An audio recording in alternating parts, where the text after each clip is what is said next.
अस्सलाम वालेकुम। थोड़ा सा माइक इशू हो गया था।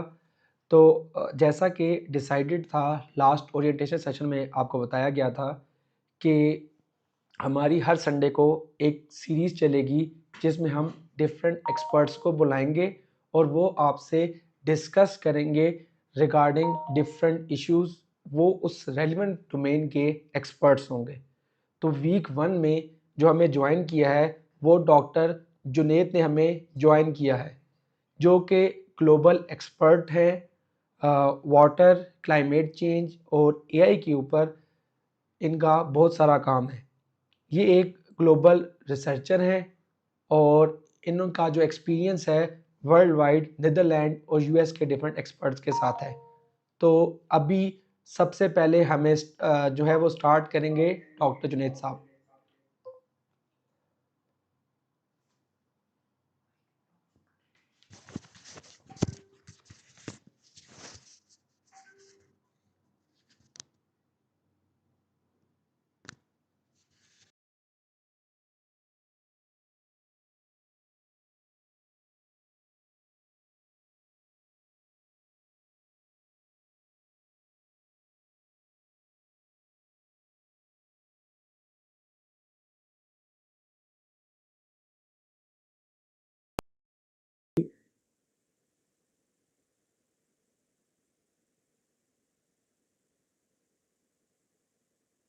Yes, make sure screen is visible on YouTube because I think it's not there. My screen is not on YouTube. Yes. Assalamu alaikum to everyone. I hope आप लोग सब खैरियत से होंगे. So first of all, I welcome all of you to AIGO's internship program. It's a flagship initiative, their future leadership initiative program. So I hope you are going to learn a lot throughout this journey. So I will be talking about climate change, floods, and the role of technology. And floods, when we talk about floods, we see this is a persistent problem in Pakistan. So there will be some examples pertaining to Pakistan. And then while talking about technology, we will be discussing something about AI.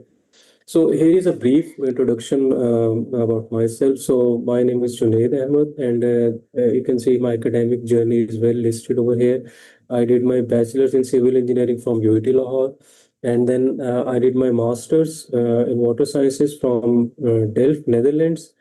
And later on, I went to the United States to pursue my PhD. Again, that was in water resources from University of Texas. So my professional journey mostly, I have been part of the government. I have done a lot of work regarding floods, stormwater modeling, water resources management, irrigation infrastructure in Pakistan, and then I do have the industry experience in the United States as well. I'm a recipient of Innovation Day Award as well in the United States. I also have a project of National Science Foundation on my portfolio. While in the United States, I worked with the city of Houston. During part of my PhD, I developed some AI models with them that was focused on wastewater infrastructure. Then I have extensive experience regarding urban heat islands, the local urban climatology, and its influence on our lifestyle, and how it is different from the bigger picture of climate change. I do have research background. I have multiple peer-reviewed publications. I am also an active reviewer of multiple international journals. So today's presentation will be focused on what is climate change, how is it causing floods, and then the situation of developed world under current scenario of climate change. Then a little bit about floods in Pakistan, and is it only climate change that is causing floods in Pakistan, or is it something else as well? Then something about role of dams, because every time we have droughts or we have floods, we talk about the role of floods. So it is important to understand the dynamics in the context of Pakistan. And then something about utilization of artificial intelligence and technologies under climate change. So before we go further, here you can see there's an example of a dam. I think it's history says it's the oldest dam, that is called Sad al Kafara Dam in Egypt. So when we talk about floods, the first thing that comes in our minds is dams, so that dams can help us they can secure us from floods. But the first ever dam that was built was actually also built on the same, keeping in view the same thing that, the dam could save us from floods. That was built way ago, way long in almost 2700 before Christ in Egypt, with the same idea in mind that once the dam would be constructed, it would stop all the floods, because this valley was prone to flooding. And you can also see in these two pictures, on the left side, this picture, this green line shows that this was actually the dam that it used to be when it was constructed. It was properly constructed, keeping in view all the engineering, concepts in mind. I think a wonder of that time. But unfortunately, the dam that was built to handle the floods was carried away with the same floods. Like, it was devastated by one of the floods. So I think the bottom line over here is that human intelligence realized centuries ago that floods cannot be eliminated, and we have to live with these floods, and that is what is happening till date. So now, coming to what is climate change and how is it causing floods. Okay, so the picture that you see over here, as all of us know, that all of our planets, they revolve around sun, and sun is at the center of our solar system, and all the planets are orbiting around it. So when our Earth is orbiting around sun, it has an orbit, and orbit has a shape. So when it is close to the sun, that is called perihelion, and when it is away from the sun, that is called aphelion. So because of this natural rotation of Earth around sun, climate change is natural. So because of Earth's changing position, when it is close, you expect more heat to reach on Earth. So that means Junaid sir higher kindly temperatures. 1 minute break कीजिएगा please there is error with the live session I would Okay, you want me to stop now? अब मैं रुक जाऊं? Yes wait for a minute अच्छा, just let me know when to start, फिर मैं उसके में start करूं. ओके ओके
स्क्रीन पे नहीं आ रहा yes now you can hear me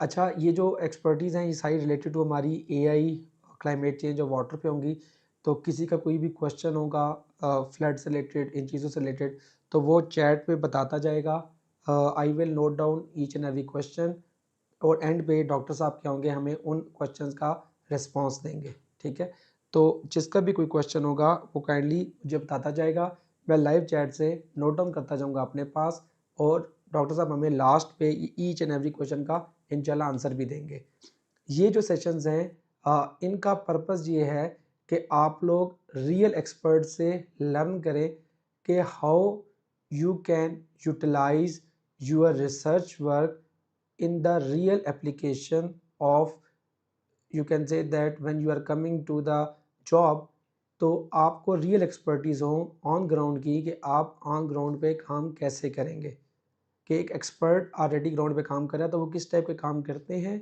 ठीक है, और इंडस्ट्री को किस टाइप की रिक्वायरमेंट की ज़रूरत है। तो ये डिले 1-2 मिनट का है, जैसे ही बस ये टेक्निकल इशू सॉल्व होता है तो डॉक्टर साहब स्क्रीन पे आ जाएंगे, वो स्टार्ट कर देंगे विद इन अ मिनट। जैसी टेक्निकल टीम हमें अलाउ करेगी तो हम वेट करें टेक्निकल टीम का 1 मिनट के लिए।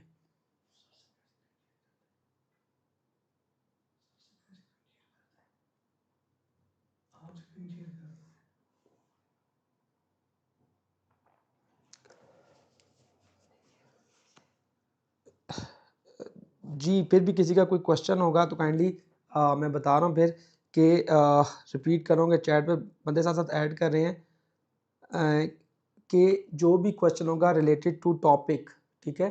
एक्सपर्टीज़ मैं आपको बता चुका हूँ सर कि वो जो एक्सपर्टीज़ हैं वो रिलेटेड टू ये है क्लाइमेट चेंज, वाटर और एआई इंटीग्रेशन की है, ठीक है। इससे रिलेटेड कोई भी क्वेश्चन होगा तो आप हमें नोट डाउन कराएंगे, मैं यहाँ पर नोट डाउन कर लूँगा। बाकी फॉर द अटेंडेंस मैंने बता दिया था कि अटेंडेंस यहाँ पे भी आप मार्क कर सकते हैं, ठीक है। वो हमारा ऑटो एआई इंजन है, वो इसको मार्क करता रहता है। प्लस मैं आप लोगों के साथ एक फॉर्म का लिंक शेयर करूँगा यहाँ पर चैनल के अंदर, तो काइंडली वो भी आप लोगों ने देख लेना है, तो वहाँ पे भी आप अटेंडेंस मार्क कर देंगे। वट अच्छा मेरे पास आ गया आपका एडमिट करता हूँ, अब आप एडमिट हो गए। जी, ये क्वेश्चन कुछ आना शुरू हो गया, मैं ये नोट कर रहा हूँ साथ साथ, ठीक है। और जो अटेंडेंस का लिंक है वो आपका चैनल में आएगा। मैं हूँ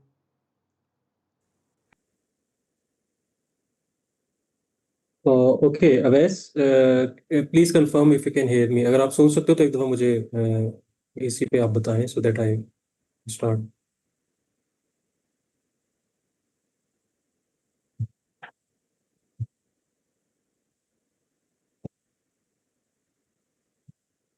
okay, I hope it's the error ji is sir, fix now because आपकी आवाज़ आ रही है, और काइंडली प्लीज़ चेक स्टार्ट से, शुरू से स्टार्ट करें please. Okay you want me to start from beginning. अच्छा, okay, so I was telling you, so there was a glitch. I think वो थोड़ा सा context out हो गया है. So ये contents है regarding today's presentation. We'll walk through all of them one by one.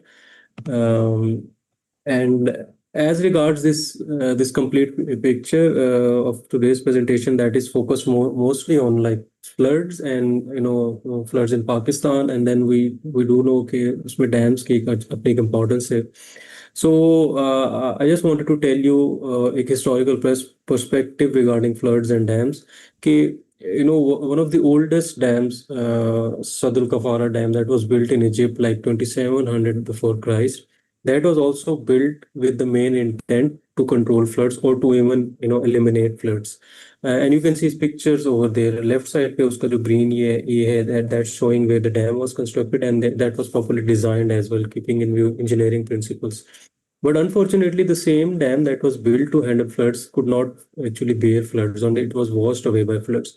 So the bottom line is that human intelligence realized centuries ago that floods cannot be eliminated. So I think that's one thing that we have known for centuries. So it is nothing new that dams or floods ka relationship kya. So as we move forward in this presentation, we will then talk about floods, and then we will later on come to realize the importance of dams and their role. So, इसमें like I would want to tell you about climate change and how is it causing floods, because it's a very fundamental concept that climate change is nothing but it's a natural phenomena because our Earth is orbiting around Sun. So when it is orbiting, when it is close to the Sun, that is called perihelion, and when it is away from Sun, that is aphelion. So when it is close to the Sun, so by virtue of its position, there is more heat, so that we expect temperatures to be higher. So when it is away from sun, then the temperatures are low. So we have ice ages and something like that. But almost history says that 11,700 years ago, this Holocene period started. That is what is called deglaciation. This deglaciation period was actually when this ice started to melt, and when there was this conducive environment, there was rise in farming, there was this agricultural revolution, and then societies evolved. And later on, moving forwards in 1850s, there come industrial revolution. Industrial revolution is actually the point where, because of this burning of fossil fuels, the temperature started rising, and then this is the phenomena, or we call this global warming, that is human-induced climate change. Now, when these temperatures increase, when the temperature increase, the moisture carrying capacity also increases. As you can see, over the years after this industrial period, our global temperatures have been rising. This chart that you see on the right side. So for every 1 degree Celsius increase in atmospheric temperature, air can hold almost 7% more moisture. So of course, you expect that once this temperature rise, then the moisture carrying capacity is increasing. So when air has more moisture, so then you expect more extreme events. And then that's why we are facing this frequent extreme rainfall that is eventually causing floods. So now that is on a very, very simple and surface level explanation, or the relationship between climate change and floods. So of course, there's a complete science behind it. But on a bigger picture, just to understand how these two things are happening, this is how climate change is related to floods. And now this is an image that is the Texas floods that came in July 2025. So there is a river, Guadalajara River, that rose about 26 feet in 45 minutes. So approximately 500 millimeter rainfall was observed in 24 hours. And a lot of people lost their lives, and damages were reported more than a billion. So now let's compare the size of Texas, the economy of Texas with the economy of Pakistan, and then the population of Texas with the population of Pakistan. So in terms of economy, Texas is way stronger than Pakistan, almost 7.4 times more stronger economy than Pakistan. Whereas in terms of population, they are very less. There's a huge gap, like 31.6 million people in comparison to 256 million. And way ahead of Pakistan in terms of technology. Of course, it's in the United States. But still, you can see you see the devastating impacts of floods that happened there. People lost their lives. So many damages reported to infrastructure, all because of this changing climate. Now, this next picture over to the right tells you a similar story. Floods in Dallas Fort Worth in August 2022. So it's just a city or a metropolitan area in United States. It has a very robust GDP, like almost equivalent to the GDP of Pakistan. Still, damages reported almost 4 to 6 billion due to this urban flood. And you can see cars floating on streets. So what does this tell us? This tells us, the bottom line again is that no country on this earth is immune to the impacts of climate change. So you cannot say that if a country is strong in terms of technology or in terms of economy, then that country would not face the impacts of climate change. So this is nothing like this. So there is no immunity to any country when it comes to climate change. So this is what we are seeing on a global scale. Now let's come back to Pakistan. Now, let's talk about floods in Pakistan. So, while we talk about floods in Pakistan, it's also equally important for all of you as interns to understand what are the different types of floods, because then you can actually differentiate like what types of floods are happening at different places within the country or on a global scale. So, mainly there are 7 types of floodings. One of them, that is riverine flooding or fluvial flooding, that is caused by rivers overflowing banks because of prolonged rainfall or snowmelt. And this is the most dominant type of flooding that we see in Pakistan because we have big rivers. So because of these big rivers, when they inundate, when they come out of their plains, they flood a lot of areas. So we are mostly prone to, or we face damages mostly due to this riverine flooding. Then comes flash flooding. Flash flooding is something like, it comes very quickly and cause a lot of devastation. This is something we see in our north part of the country. And then comes coastal flooding that, of course, your coastal belt due to cyclones or high tides. Then there is a type that is called urban flooding. we are also facing a lot of urban flooding nowadays. In last year, in 2025, many cities were inundated, and that is an example of urban flooding. Just like Narowal, Sialkot, and all these areas were flooded in 2025. Then there is another type of flood that's called pluvial flood. That is because of a heavy rainfall falling in an area where the soil cannot absorb it, and it cannot, the water has nowhere to go. It starts flowing on the ground. In 2022, we faced this type of flooding in southern Punjab and some parts of Sindh. Another is because it could be because of dam failure or levee failure. That is something that's purely because of human-induced activity. That's also a type of flood. And then another important type is this glacial lake outburst flood that we also call GLOF. That we are facing so much of this in northern part, particularly in Gilgit-Baltistan. So where you have these ice dams that can collapse all of a sudden, and then they can destroy all the population living downstream or coming in its way. So it's important for you to have an understanding about the different types of floodings. Now, there's an important concept you should also know that is called floodplain. So if you see this picture over here, floodplain is what is an area that is actually home of the river. So river does not flow in its entire floodplain throughout the year. Normally, you will see river flowing in a very narrow channel, in a deep channel bed.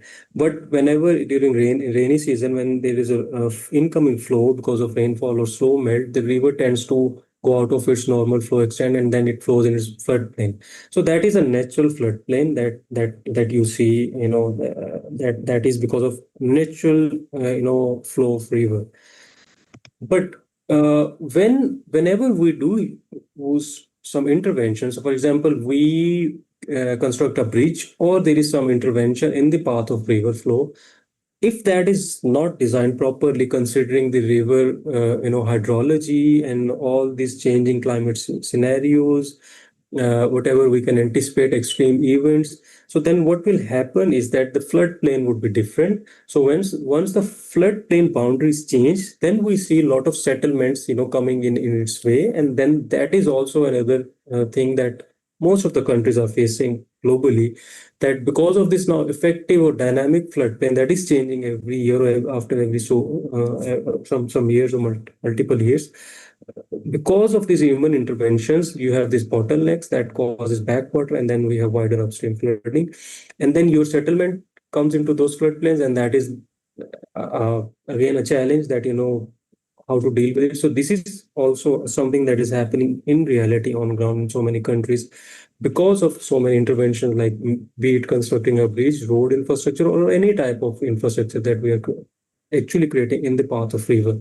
So once that happens, then your floodplain changes. When it changes, then you expect the population that was earlier not in the floodplain to be now in coming in the flood path because of these interventions. Uh, so now we know that Pakistan has been facing so many floods. So because of the time limitation, I cannot walk through all of these events.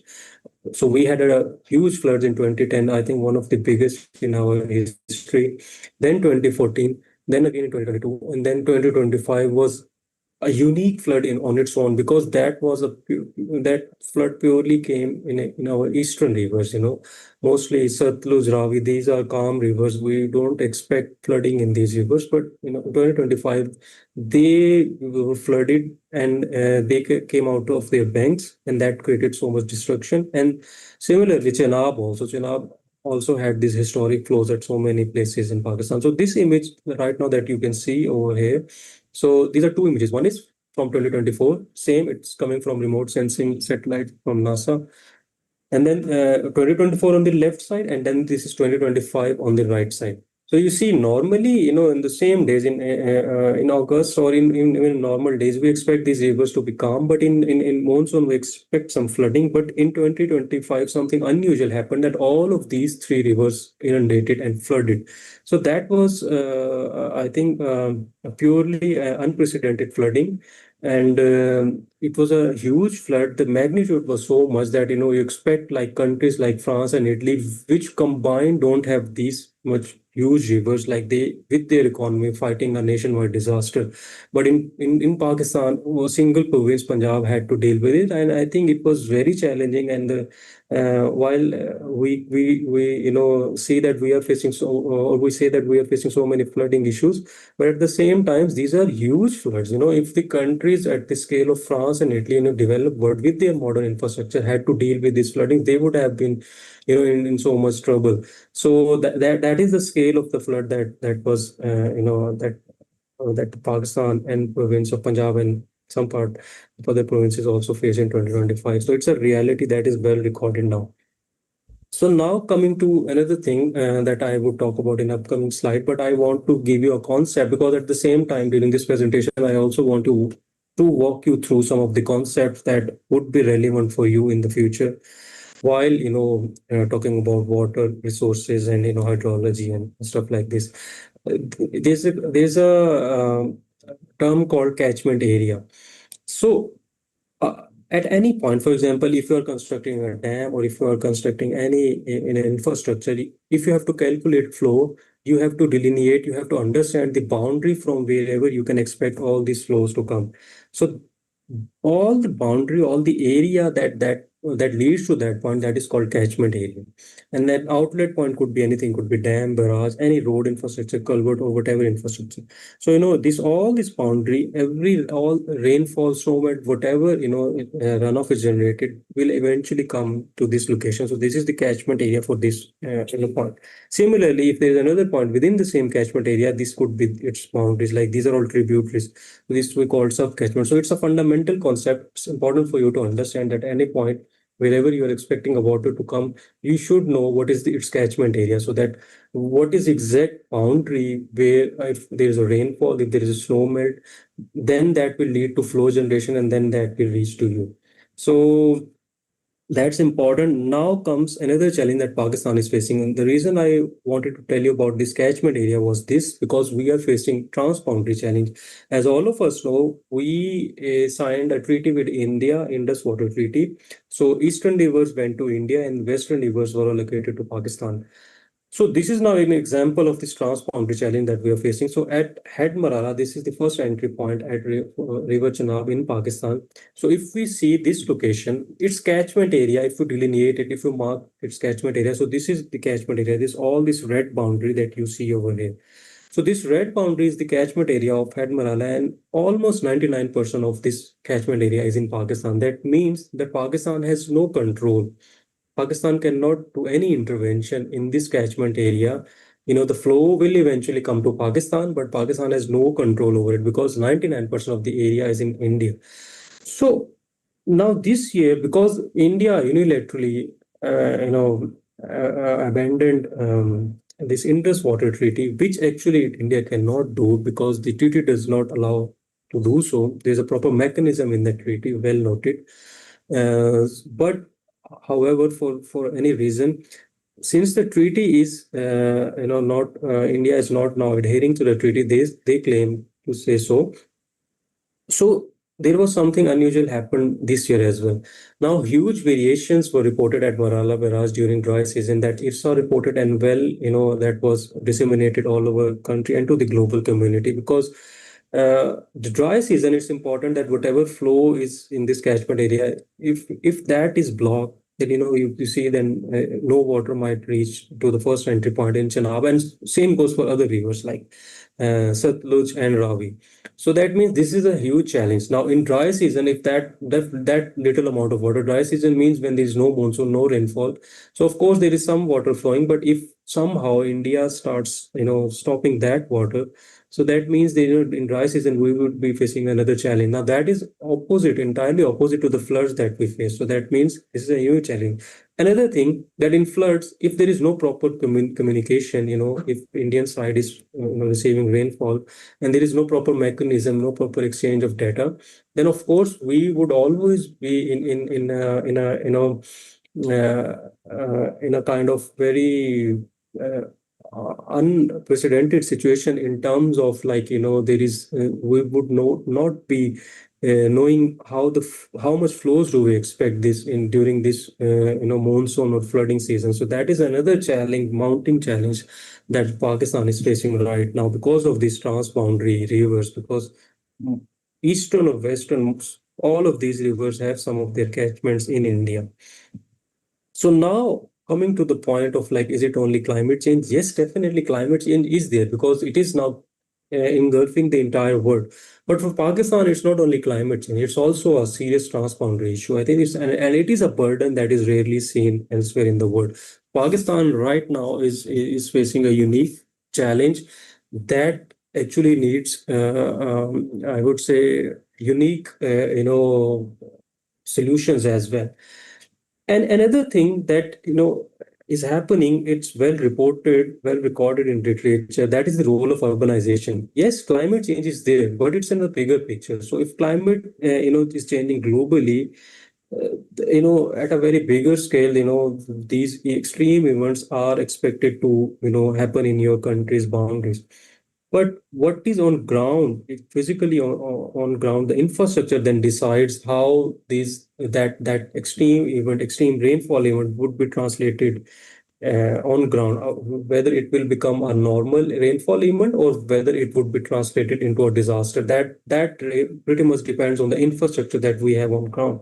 So there comes the role of urbanization, because literature evidently reports that if you have a lot of urbanization, then the urbanization in its locality, urban areas can fuel all these storms. So, for example, just take it like climate has changed. Now we have storms coming that might dump a lot of rainfall in our areas.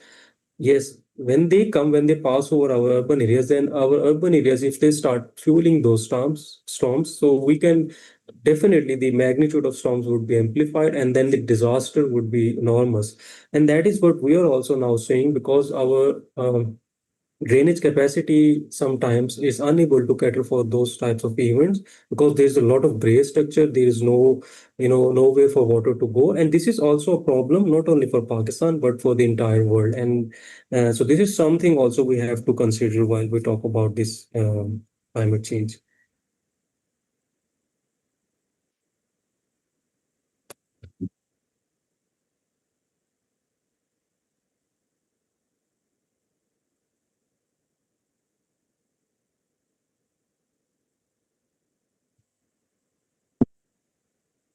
Awais, can you listen?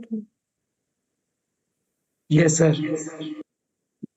Is the screen visible on YouTube Live? Yes,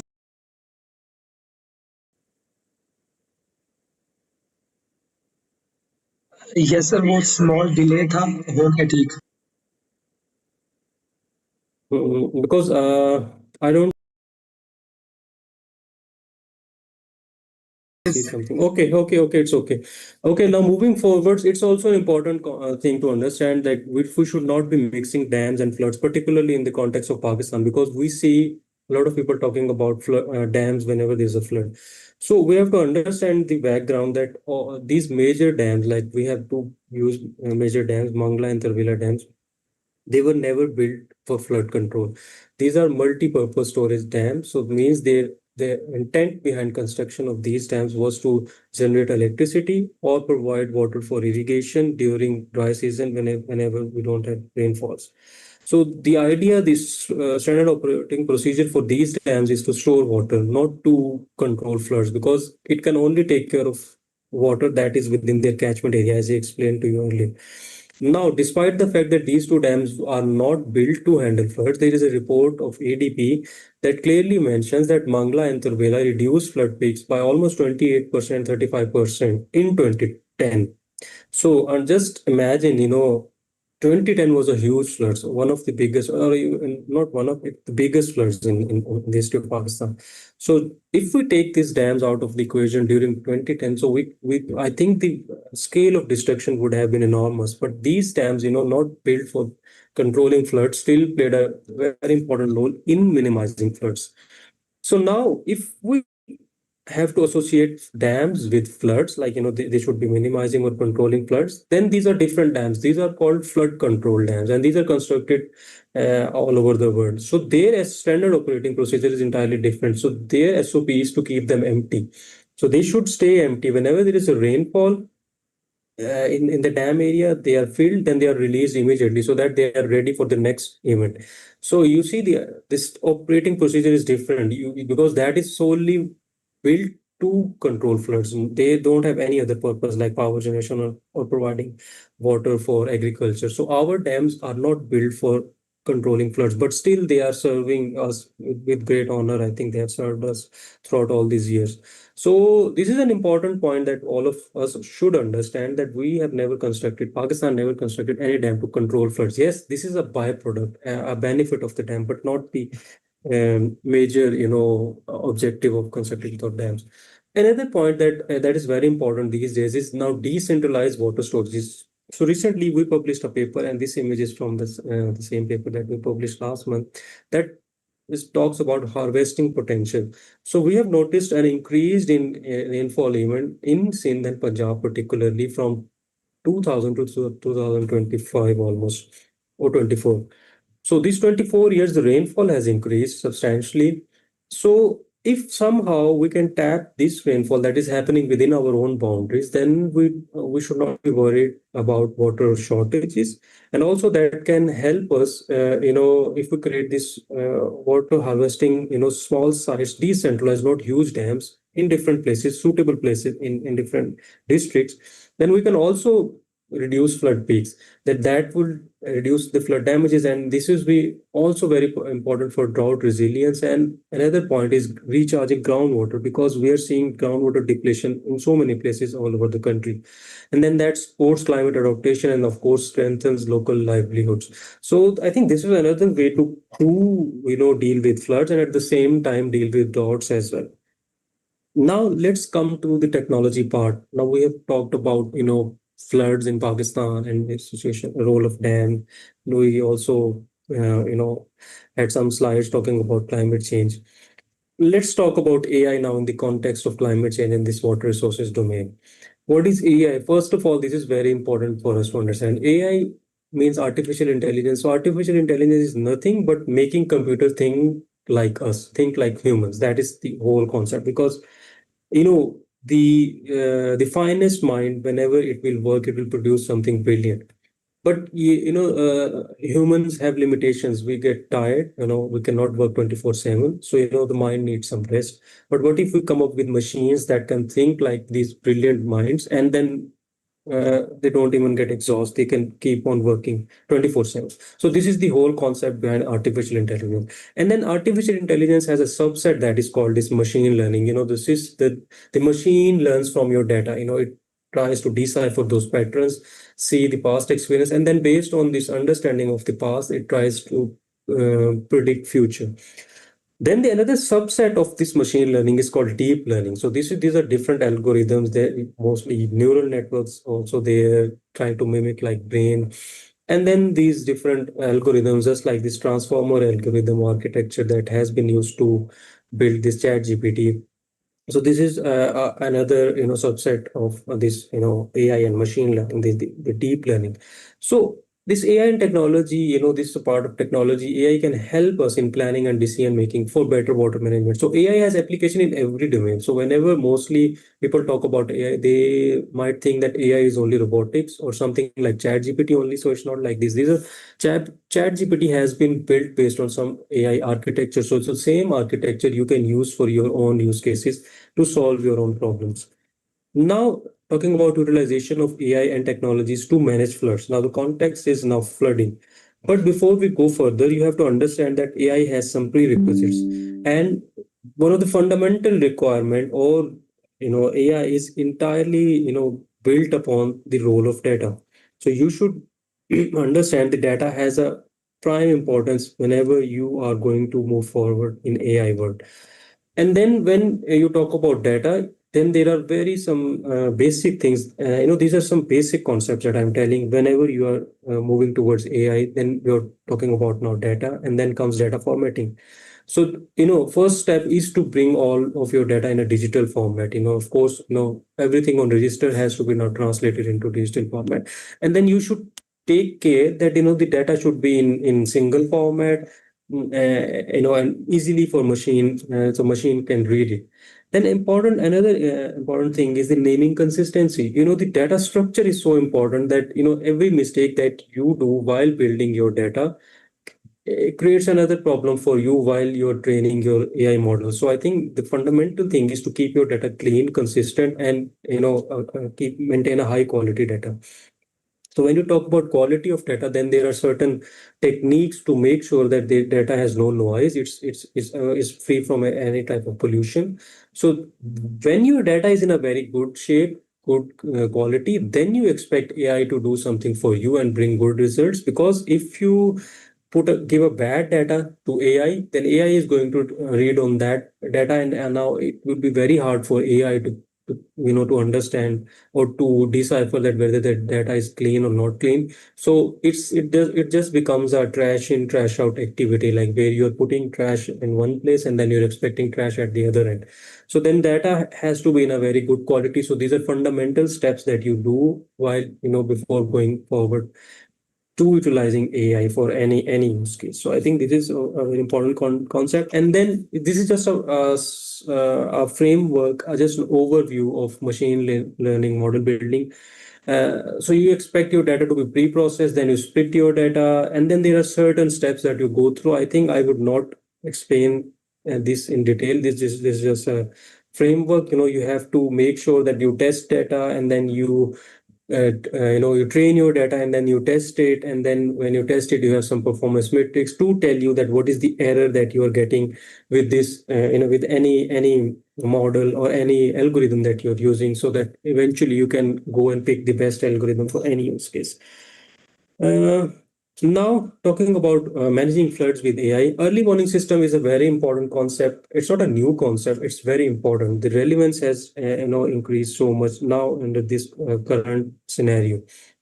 Under rapidly changing climate data recording, we need to now record this data at the finest possible temporal resolution, because now, for example, there is a rainfall event like 20 years ago. If you expect 100 millimeter rainfall to fall uniformly in 24 hours, now the same 100 millimeter rainfall can come down in within minutes as well at some places. Like you might have heard about cloudburst event in Pakistan. So if that is happening, then you are expecting that you're recording your data at a very high resolution. So when you talk about flows, so we should be recording at very high resolution, like up to 30, 15, even now minute by minute. So that way you can capture this local short-lived intense rainfall events. And then early warning systems, they tell you that what is the current situation. You have a live. So this is now in the context of this floods, like flows only. So you can see your live flow depths at any place on your screen. So that becomes very important for you to make any decision, any emergency. So now you need sensors, because manually, if you're measuring something, that might not be helpful. So you need some sensor that can provide you all these flow measurements in real time. And then you need to have because if you are using some human to record those water levels at any places on rivers or anywhere, so of course you are also expecting human errors. So when that error is there, so I think that then that could be misleading. So once the sensors are installed, so they have end-to-end sensor data, and then your human error is minimized and would be very good for timely decision making, as I already said. And then public safety is ensured.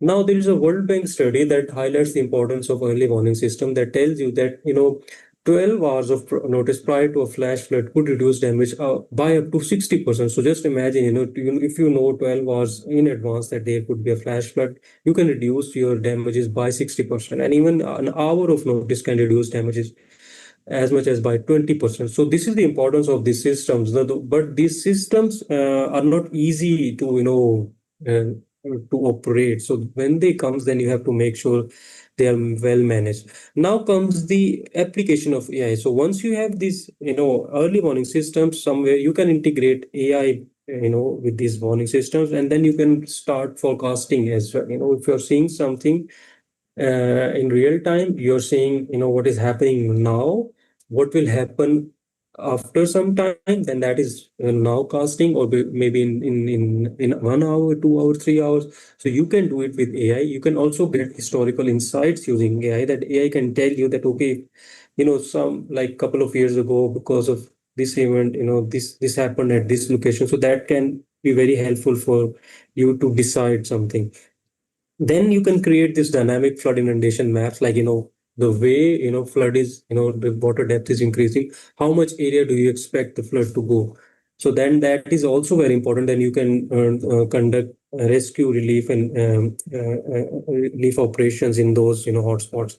And of course it empowers operational staff by you can develop some applications that they can have with themselves, so that they can be well informed, and they do not necessarily are relying on something, the information coming from a very top or in a central location.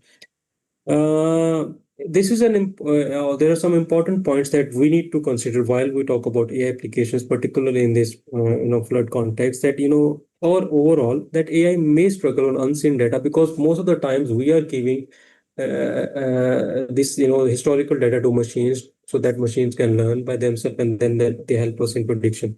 But because of this changing climate, you might expect that or even if there is some event that has not happened previously at some location, so we might expect these machines to struggle as well at those places. But you need to make sure that you have good and long duration of data, so that machine can actually unlock all these complex interrelationships. And then whenever there is an extreme event, that is always helpful to update your models. And then it is a continuous activity. You cannot say that, okay, my model was built on previous 30 years of data, and now it is good to go for next 5, 10 years. No, it is not going to work, because the situation is changing dynamically. So now you have to continuously update your models every now and then, so that every data is being fed into the model, and model is learning dynamically.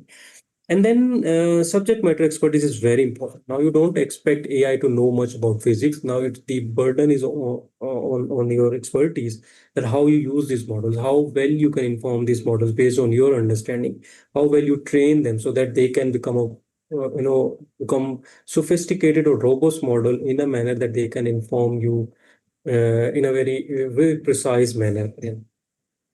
Uh, And this is now an example of whatever I have been talking about. Like Google also, has come up with an idea of Google Flood Hub that is available all over the world. So these are not actually on-ground gauges. These are virtual gauges that uh, they came up with their own models and reanalysis data.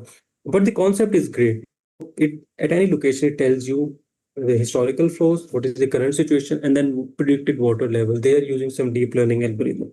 And at the same time, it also gives you an idea about the extent of inundation that you can expect at different intervals in the proximity of any location wherever you are trying to see this flow. So and then it is directly available to users. So this is important, because then it can empower operational staffs, those who are actually on grounds, because now they have something in hand on an app they can see, and then they can get an idea, and then they can make good decisions on ground. Another thing that is happening globally is digital twins. Now that is a very good concept, a concept that whatever is happening in your physical world, you try to replicate it. You try to make a virtual world out of it, and that is called digital twin. So that you can see everything on your screen, whatever is happening on ground, everything on screen. But it is very expensive, comes at a huge cost. You need to have dense coverage of sensors. You need to have remote sensing, satellite data, so many sources of information all integrated at one location. And then it needs high computational power. Definitely it's costly. And mostly I've seen it being used for urban flooding in smaller areas, but it is good. It's a very good concept. Like if this could be created at for those hotspots or problematic areas, this is I think great thing to deal with these disasters that are happening very recurringly, in particular in Pakistan. Now, another important concept is indigenous flood intelligence. Very important. You might have heard about people who are living in some communities, and but they have great knowledge about floods. They, because of their age or because of their experiences living in any area, they will tell you some things that you might not see in any other data, might not see it being reflected in any data, because this is now human intelligence coming from experiences. So the same concept was has been recorded in history, that in Nile River, Nilometers were installed, and these were simple structures and nothing else. And then with these structures, they used to measure water level, and river level. And then based on these levels, they used to ascertain that what would be the future, like, they exactly everything. So why we measure, water levels or record rainfall or everything? Because we want to make sure that, we don't face food insecurity, we don't face any other economic challenge. So the eventual goal is to, protect the community and make sure we ensure a sustainable life, and in the present state and in the future.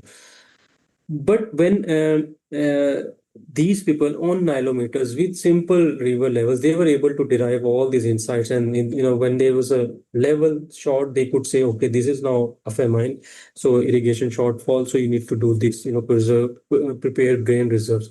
When it used to get a certain optimal level, they say good condition, and irrigation would spread. It's fine. When then and then they would have some festivals as well to enjoy that water level is good. But when it used to go to certain other high level, then they realize now we can expect flooding, and then you have to protect settlement and take all these measures. So just understand this is the entire thing, using technology, using all these tools, techniques. We eventually are also trying to do the same thing. We are also trying to do the same things using technology. And this indigenous knowledge, if somebody has this knowledge, we should also take that knowledge and try to use it in our these technologies and tools, be it AI or something else. So, and now talking about floods. So flood is a hazard that has to be managed. You cannot eliminate it. This cannot be eliminated, as I showed you in my first slide. So why it cannot be completely eliminated? Because of the extreme weather events, because climate is changing. You can expect rainfall in any area where there was never a rainfall event. And then geographical inevitability, because our settlements are, human settlements are located at those areas where there are rivers or coastlines. So of course you expect these are high risk zones, and then flooding is a possibility. Then there is another limitation. Whenever there's a flood, we tend to move towards hard engineering measures, like we would try to construct a dam, or a levee or flood wall, embankment, something that that can safeguard us from that flood. But because of the changing climate, that hard engineering measure could be toppled or overtopped by any event larger than what it was designed for. So this is why flood cannot be eliminated.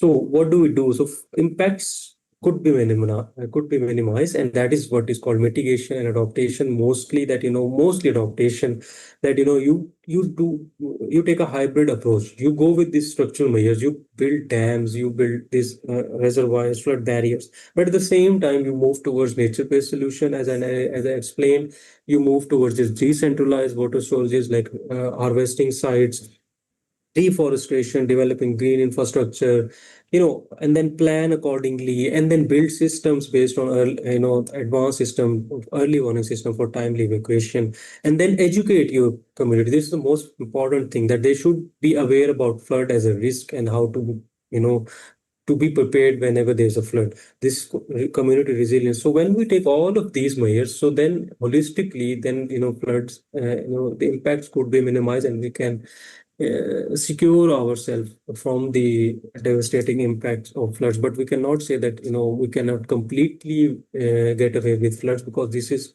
not possible. Now, one thing, as a final slide, what do we do? So we have gone through a number of things. So we should now move toward digital era. We have already, in Pakistan, this journey has started for many years now. So digitization is done.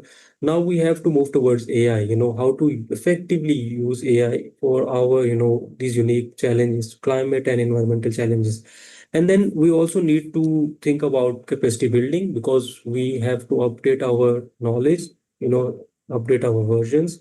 So we understand AI, particularly now I'm talking about managing floods, but you can replicate it with any use case, with any other domain. And then when we talk about floods, we should have these national level conferences, so that there is a consensus among different stakeholders on important points. And then academic important involvement is very important, because you need to, there's a lot of research that is being happening in so many universities. So those researches should be related to real world problems, and then that can help us overall. And then also the private sector or industry, they are trying to come up with so many innovative ideas and tools and techniques to managing floods. So they should also be given the opportunity to come up and present themselves. So holistically, if we take approaches like this, then in the future, definitely we can be in a very good position in the context of minimizing the impacts of floods and other climate-related disasters. I think that's all from my side. Thanks. And Abes, now if there are some questions, you just please let me know, and then I will respond to them one by one.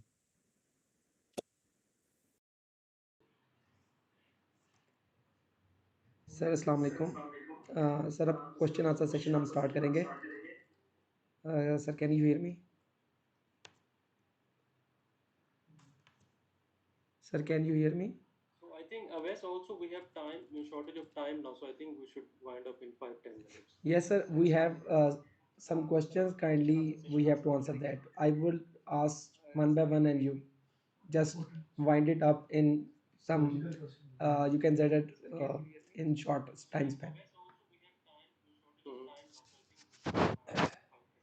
yes sir we have some questions kindly we have to answer that I will ask my yes sir sir पहला question है कि Pakistan drought और flood despite Indus river के क्यों face करता है इतने ज़्यादा फ्लड्स फिर भी मतलब पाकिस्तान के पास बेस्ट इंडस वाटर सिस्टम है फिर भी हम लोग फेस कर रहे हैं ड्राउट्स भी और फ्लड्स भी ये पहला Yes, question important question.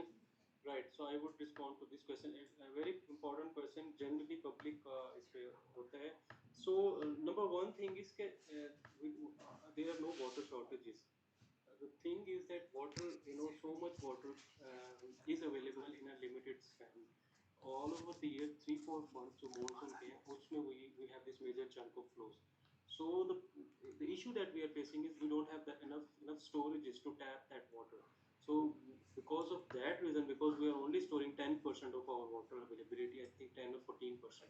But globally, it is said that 30 to 40% is the global average. So once we reach to that level, 40%, then you will see that we will not have these water storages, so that water shortages. So when we don't have these water shortages, then of course we will not have these drought issues. And when we talk about floods, so floods, there are a number of different types of floods, as we discussed in this presentation.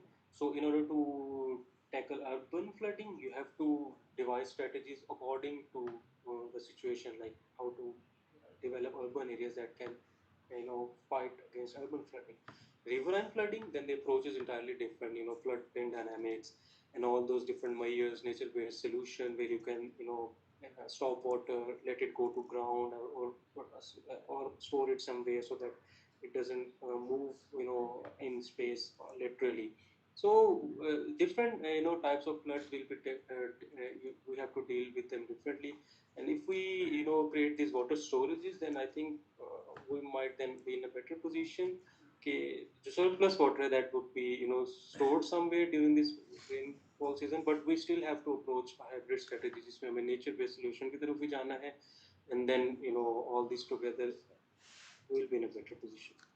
Sir मेरे ख्याल में question answer को थोड़ा short रखते हैं क्योंकि questions बहुत ज़्यादा है मेरे पास मैं जबकि मेन क्वेश्चन कर रहा हूँ सर एक क्वेश्चन है what is difference between climate and weather okay important climate ये जो आपका है लॉन्ग टर्म, लाइक किसी भी आप एरिया में जाते हैं, आप कहते हैं कि वहाँ का क्लाइमेट कैसा है, सो दैट मीन्स आप कहेंगे कि उसका हिस्टोरिकली से ईयर सेंचुरी से वहाँ का क्लाइमेट कैसा है, वो मोस्टली वैसा ही रहेगा. मतलब उसमें वेरिएशन कैसी आती है थ्रू आउट द ईयर, वो वेल रिकॉर्डेड होती है. Weather is just like short term. Weather में आपसे पूछूंगा आज का वेदर कैसा है इस्लामाबाद का, सो आज का जो वेदर है ऑफ कोर्स वो टेम्परेचर आप उसमें कैसा वेरी कर रहा है, रेनफॉल के चांसेस हैं कि नहीं, और प्लेजेंट है, सनी है, नहीं है. So this is the basic difference between weather and climate. Sir next question है कि why there is sudden floods in Gilgit from last 2 to 3 years I think mainly because of these, there have been some glove events reported. So उसमें major contribution also comes from this rising temperatures.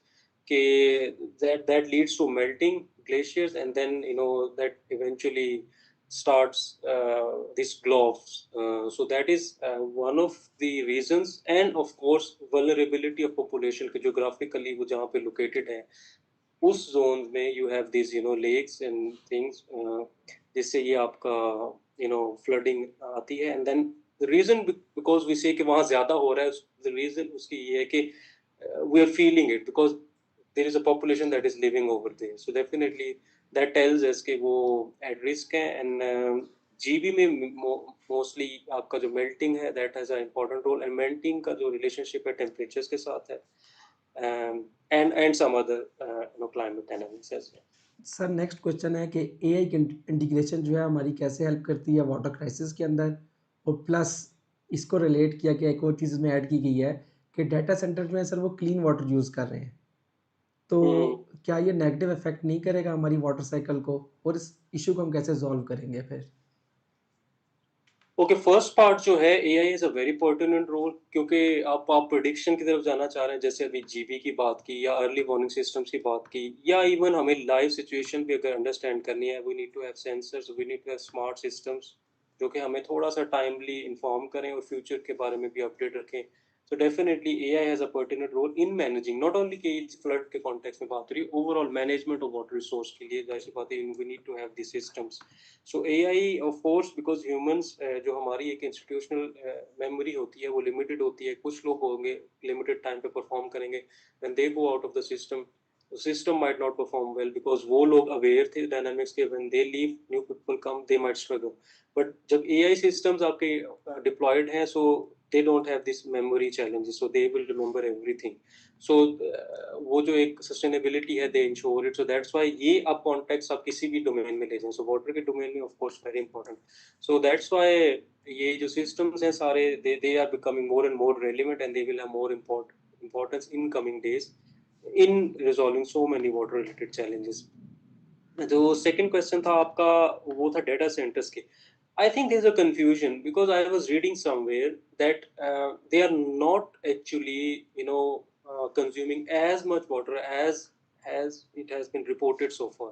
So I think this is I think not a very clear, I would say इस time पे कोई एक understanding develop नहीं हुई कि कितने exactly consumption है. Maybe they come up with some other techniques जहाँ पे वो उसको वाटर को रीयूज कर लें, सो दैट वो जो उसकी हम वेस्टेज की या कंजम्पशन की बात करते हैं. But this is another thing we also need to understand कि of course water is limited, it has a limited availability, but कोई भी चीज़ जब बनती है तो उसका बेनिफिट और उसका डिसएडवांटेज कैलकुलेट किया जाता है.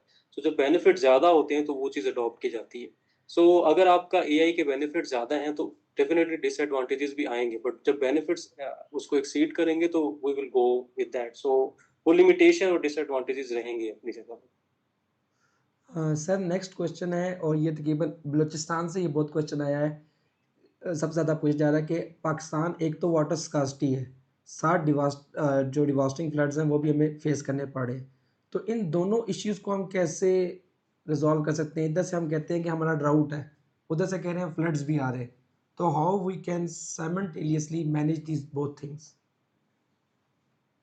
और ये मैंने well I think similar to the first question, second जो था कि वाटर स्कैर्सिटी नहीं है इन अ सेंस के वाटर अवेलेबिलिटी तो है. अब वो दो टर्म होते हैं, एक वाटर स्कैर्सिटी होती है और एक इकोनॉमिक वाटर स्कैर्सिटी है कि पानी तो अवेलेबल है बट उतना पैसा नहीं है ना कि उस इंफ्रास्ट्रक्चर उसके लिए उतना इंफ्रास्ट्रक्चर बिल्ड किया जाए जो उस पानी को यूटिलाइज कर सके. ऑफ कोर्स पाकिस्तान एक डेवलपिंग कंट्री है, इकोनॉमिकली हमारे इश्यूज हैं, तो we are moving towards that. बड़े बड़े डैम्स के इनिशिएटिव चल रहे हैं, जैसे ही वो इन इफेक्ट होंगे so then you will start seeing उनके बेनिफिट्स भी. और लोकली लेड जो अडॉप्टेशन मैयर जिससे हमने डिस्कस किया, जब वो डिप्लॉय हो जाएंगे पाकिस्तान में ऑल दिस प्रोविंसेस में, तो फिर आप इस स्कैर्सिटी के इश्यूज भी देखेंगे कि डिमिनिश होंगे, और जो फ्लडिंग है वो तो ऑफ कोर्स फिर उसका एक उसकी मिनिमाइज, तो वो उन स्ट्रक्चरल मेजर्स और जो नेचर बेस्ड जब आप सॉल्यूशंस आप अडॉप्ट करेंगे वाटर को इफेक्टिवली मैनेज करेंगे, सो वो भी उसी के साथ ही डील होगा. सो ये दोनों इंटरलिंक्ड चीज़ें हैं जिसको हम अलहदा नहीं कर सकते. सो ये सारा थोड़ा सा हमारी इस तरह की चीजें हैं, दे आर गोइंग वेल। और एक और टर्म भी मोस्टली हम यूज करते हैं, मैं थोड़ा सा ऐड करूंगा कि हम पर कैपिटा कहते हैं, अवेलेबिलिटी डिक्लाइन हो रही है। It is okay because population बढ़ रही है, तो वाटर अवेलेबिलिटी उतनी है, आबादी बढ़ रही है, तो वो कैपिटा डिक्लाइन करेगा। बट कितना अच्छे तरीके से वो वाटर जो हमारा रिजर्व है वो यूज हो रहा है, दैट इज मोर इम्पोर्टेंट।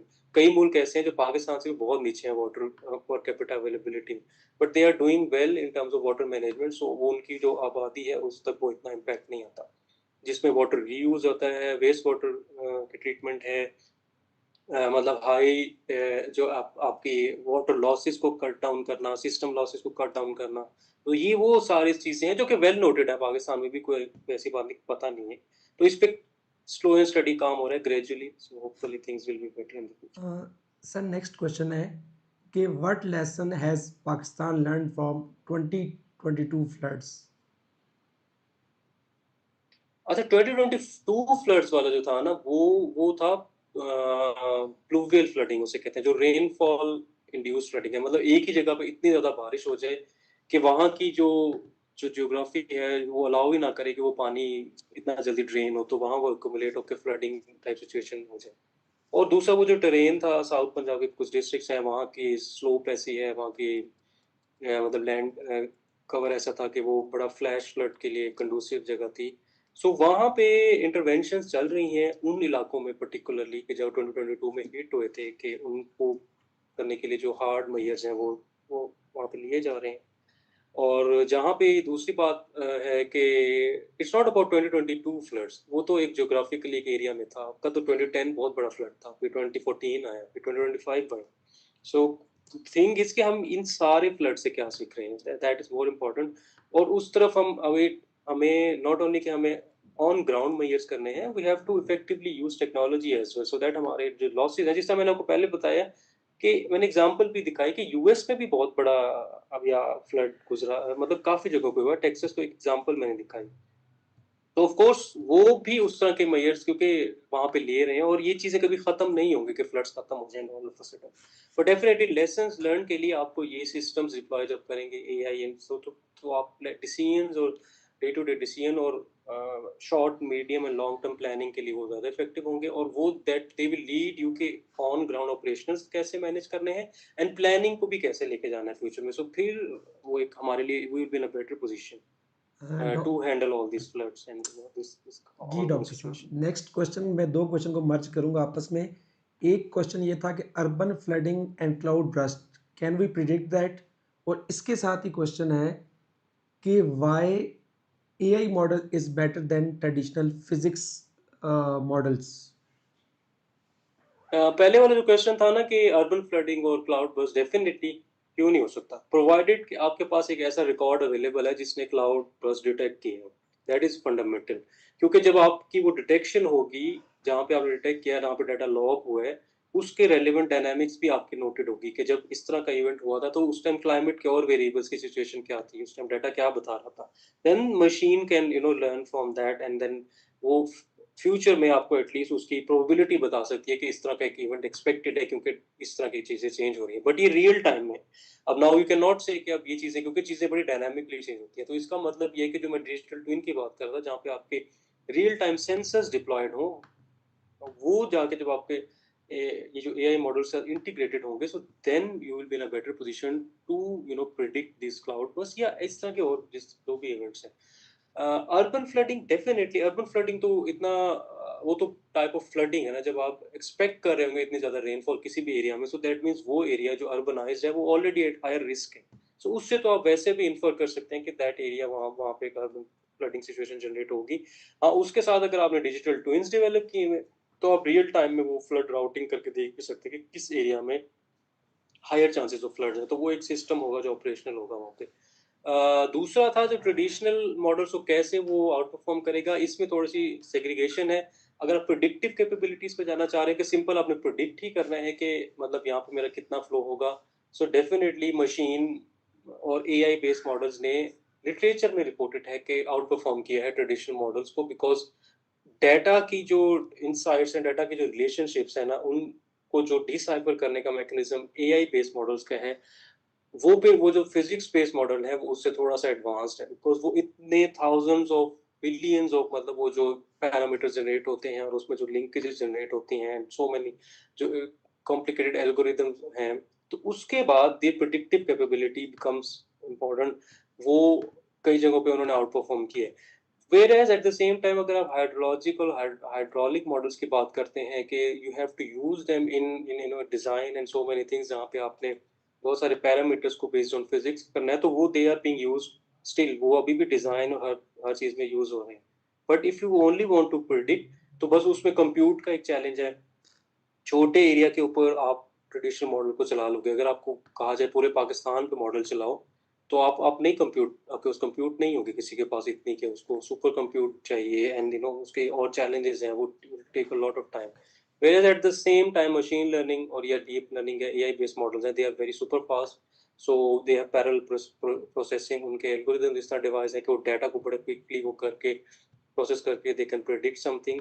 और एक और कॉम्बिनेशन तो दुनिया में यूज हो रहा है, that is called surrogate modelling, जहाँ पे आप ब्लेंड कर रहे हैं, जहाँ पे आप वहां से डाटा जनरेट करके फिजिक्स बेस्ड मॉडल्स का वो एआई को दे रहे हैं सो दैट वो ट्रेन कर, फिर आप उन दोनों को कपल करके एक अच्छा एक चीजें यूज कर सकते हैं जो दुनिया में हो रहा है। डॉक्टर साहब नेक्स्ट क्वेश्चन है, ओपिनियन मांगा गया है, what is the single most important investment Pakistan should make to reduce future flood disasters? Single most, I think we need to have water storages first. That is fundamental. Storage is, be it local storages या used storages. We need storages now. Okay sir, next question, it's again from Balochistan. Hingol river is the largest river in Balochistan, but there is no any technology based predictive stations to calculate the rain. It is the major issue how flood can be controlled there. नहीं, ये तो वो situation है जिसको हम कहते हैं अनगेज location, कि दुनिया में ये यूनिक सिचुएशन नहीं है। लाइक कई जगह ऐसी है दुनिया में जहाँ आज भी हमारे पास स्टेशन ही नहीं है। इवन अमेरिका में भी है ऐसी जगह जहाँ पे कोई सेंसर नहीं है, कोई डाटा वहाँ पे रिपोर्ट नहीं हुआ, लेकिन उसका मेजर करने का तरीका ये होता है कि आप उस तरह की एक प्रॉक्सी इंडिकेटर्स डेवलप करते हैं कि उस तरह के सिमिलर एरियाज, मतलब जहाँ पे आपके पास डाटा था, वो उन्होंने कैसा बिहेव किया, एंड देन वहां से फिर आप वो कोई अगर आपने करना है तो वो डाटा एज अ प्रॉक्सी आप यूज कर सकते हैं, और उसमें फिर आपके remote sensing satellite based data they become very important, कि उनको उन नोन लोकेशंस पे ट्राई किया जाए, and then in the future if you want to use them with more confidence you can use them in at this ungauged या जो जो locations है, जो कि रिवर इन्होंने बात की है बलूचिस्तान में, it's one of them. Sir, next question है, once there was a survey that was held in Pakistan that 760 small dams should be built in different regions. Did you know that? Are we still working on that, or it's done and dusted with the documents? No, no, no, no, no, no. They are being built. Dams, small or large dams, reservoirs. इससे ज़्यादा numbers हैं अब I think जो कि बन रहे हैं. So it's not like कि काम नहीं हो रहा. I think it's also a misleading statement to say कि पाकिस्तान में कुछ भी नहीं हो रहा. तो this is wrong completely. काम हो रहा है and मतलब इस तरह की चीज़ें gradually बेहतरी की तरफ चीज़ें जाएंगी अगर हम उन चीज़ों को उससे इफेक्टिवली यूज़ करेंगे। बट ये जो डैम्स के पर्टेनिंग क्वेश्चन है, डेफिनेटली इस तरह के बहुत सारे इंटरवेंशन हो रहे हैं। Sir, next question है, how can AI generate models improve flood forecasting compared to traditional hydrological models? I think ये आंसर हो चुका है, फिर ये वेस्ट ऑफ टाइम होगा, ये पहले भी हो चुका है। सर फिर नेक्स्ट क्वेश्चन है, how do RNNs utilize historical rainfall for flood forecasting? ये आपकी रिसर्च से क्वेश्चन किया गया। How do RNNs RNNs utilize historical rainfall data for flood forecasting. अच्छा, RNNs recurring neural networks. Yes. So I think it's a then a complete I would say कि एक उनका एक अपना एक एल्गोरिथम है जो न्यूरल नेटवर्क्स के ऊपर बेस है। सो उनकी फोरकास्टिंग, क्वेश्चन पूरा क्या था कि how do they How RNNs predict या किसी से utilize? कंपेयर कर। सर हाँ, एक्चुअली आप आरएनएन्स को इससे हटा दें, RNNs को इससे कंप्लीट अगर हटा भी दें तो आपने सिंपल एआई की बात करनी है कि एआई ने कैसे आपको प्रोडिक्ट करके देनी है कोई चीज़। तो उसके लिए सिंपल है कि आप उसको फ्लड से रेलिवेंट, अगर आपने फ्लड प्रिडिक्ट कराना है तो फ्लड के सारे पैरामीटर्स आप देखेंगे कि जो जनरेट करते हैं फ्लड्स वो कौन कौन से हैं। वो रेनफॉल है, वो ग्राउंड कंडीशन है, वो आपके जो भी रेलिवेंट पैरामीटर्स हैं, कैचमेंट एरिया, ये वो। तो वो you just list them down के इसके बाद फ्लड जनरेट होता है। जब आप पहले वो चीज़ें करेंगे तो फिर आप आरएनएन्स में चले जाएं या फिर एएनएन्स में चले जाएं या एलएसटीएम में चले जाएं या रैंडम फॉरेस्ट में चले जाएं, जिसमें भी चले जाएं, then that's a completely I think technical topic कि वो आर्किटेक्चर कैसे काम कर सकता है। तो वो आर्किटेक्ट तो हर किसी का डिफरेंट है, बट यू नो आप डाटा की उसकी बेसिस जो है ना फाउंडेशन उसको अंडरस्टैंड करें बस। सर एक क्वेश्चन बहुत रहा है, डाटा की आपने बात की है, तो from where we can achieve this data. इस डाटा से रिलेटेड बहुत से क्वेश्चंस आए हैं डिफरेंट, क्या लेके डिफरेंट जो हमारे व्यूअर्स उन्होंने किए हैं, काइंडली इसके बारे में ज़रा achieve achieve this data means yes कहाँ से डाटा ले सकते हैं? Yes acquire this data set for analysis.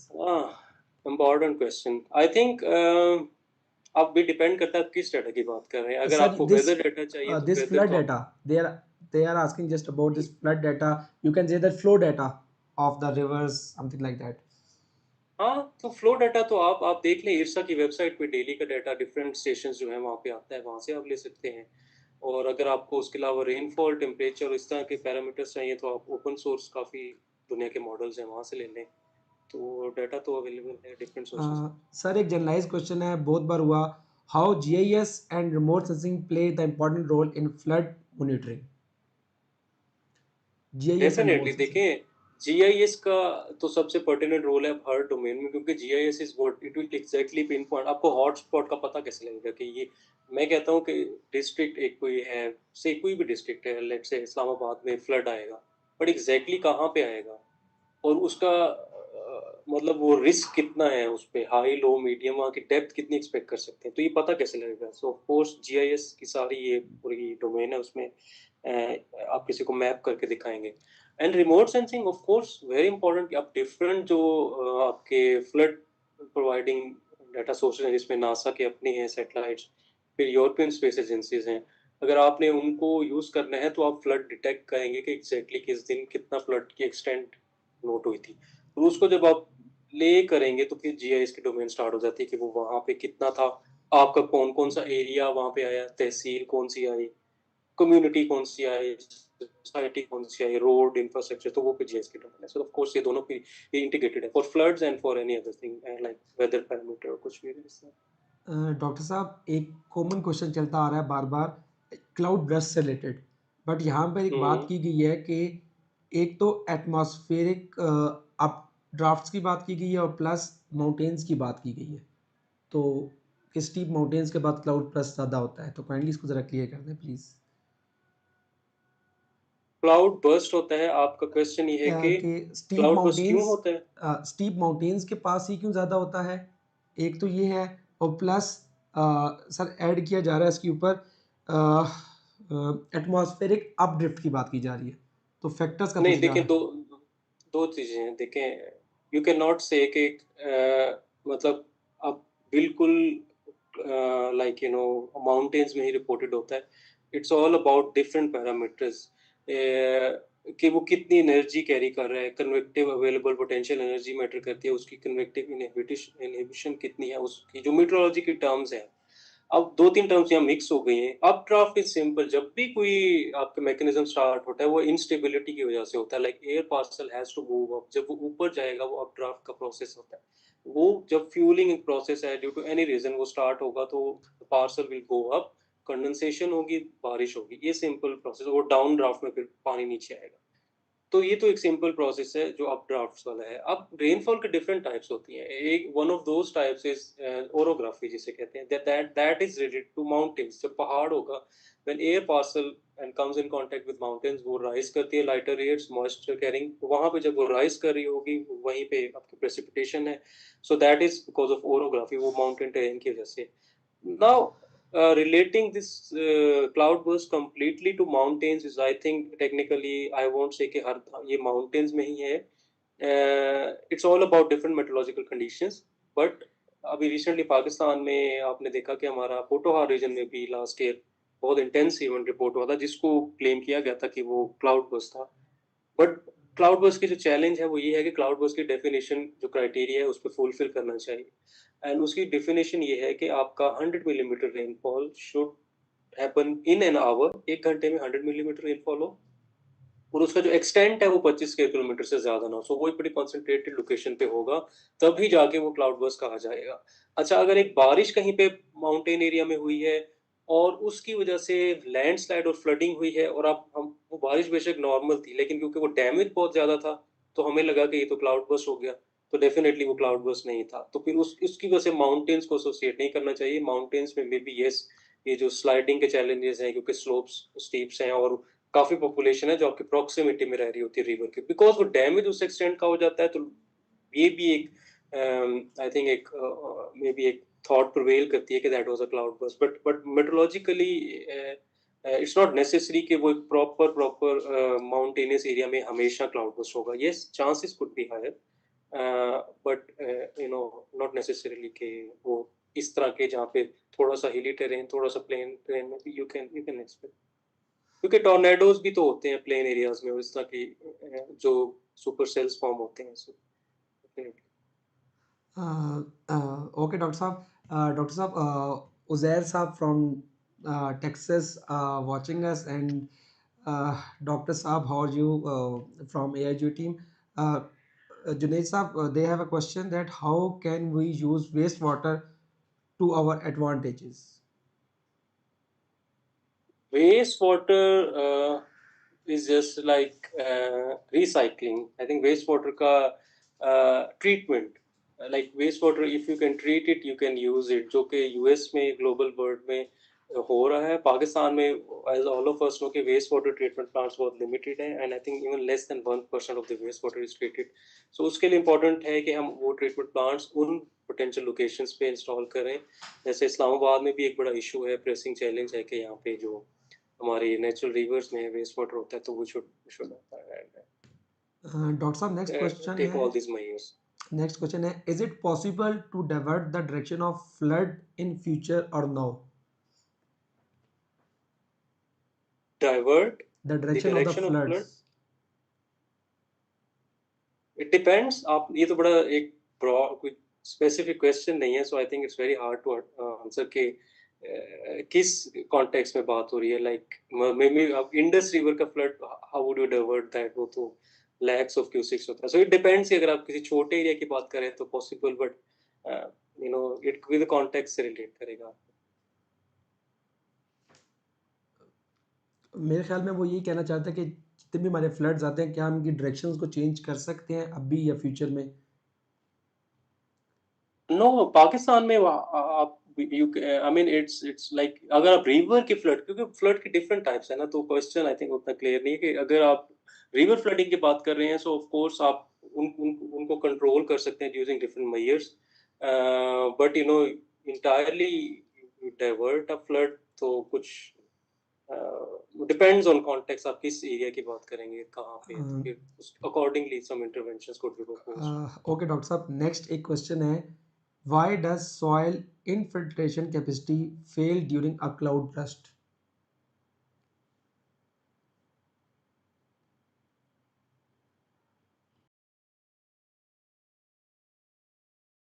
मेरे ख्याल में हमें डॉक्टर साहब लेफ्ट कर चुके हैं, तो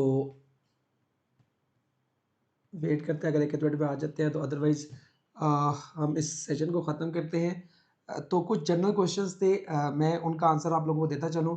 first of all, in webinars का पर्पस क्या है?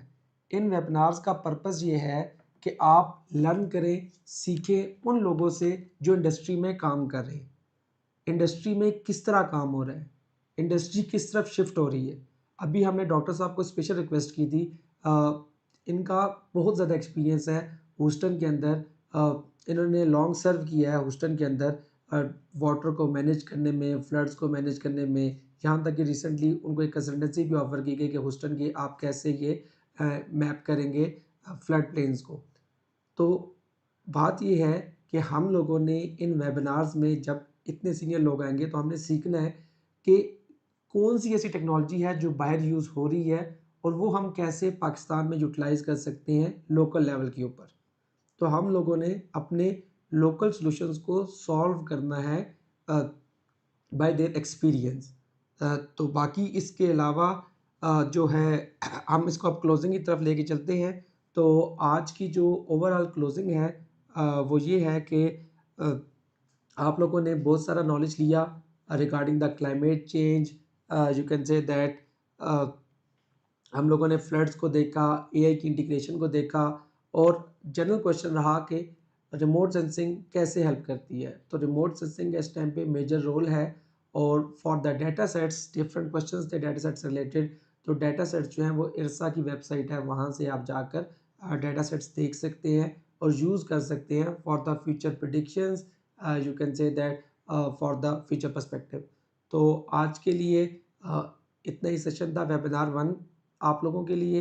इंशाल्लाह मुलाकात होगी आप लोगों के साथ नेक्स्ट कमिंग थर्सडे को, जो कि प्रॉपर ट्रेनिंग होगी।